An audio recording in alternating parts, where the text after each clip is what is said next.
শুক্রবার দুপুর 12টা থেকে 2টা পর্যন্ত আল্লাহর একটি নাম 7 বার পরে দোয়া করুন। আল্লাহ আপনার সকল দোয়াগুলো কবুল করবেন, মনের নেক আশাগুলো আল্লাহ তাআলা পূরণ করে দিবেন।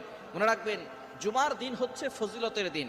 জুমার দিন হচ্ছে সাপ্তাহিক দিনের ভিতরে সর্বশ্রেষ্ঠ দিন, leader of the all days, সকল দিনের হচ্ছে সর্দার, সৈয়দুল আইয়াম। এই সাপ্তাহিক যে দিনগুলো আছে, দিনের সর্দার হচ্ছে জুমার দিন। এই জুমার দিনে আমরা হেলায় খেলায় করে সময় নষ্ট করে ফেলি।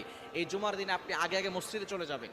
জুমার দিনে আপনি উত্তম রূপে অজু করবেন এবং গোসল করার চেষ্টা করবেন। গোসল করে আপনি উত্তম পোশাক পরে, আতর অথবা পারফিউম ব্যবহার করে, এরপর আপনি ডান দিক থেকে হেঁটে হেঁটে পায়ে হেঁটে মসজিদে যাবেন, আগে আগে মসজিদে যাবেন।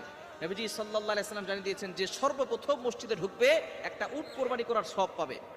এবং সে যদি একেবারে খতিব সাহেবের সামনে বসে এবং খুতবা চুপচাপ করে শুনে নামাজ পড়ে, আল্লাহ পাক রব্বুল আলামিন তার প্রতি কদমে কদমে 1 বছর নফল ইবাদত করার সওয়াব দান করবে।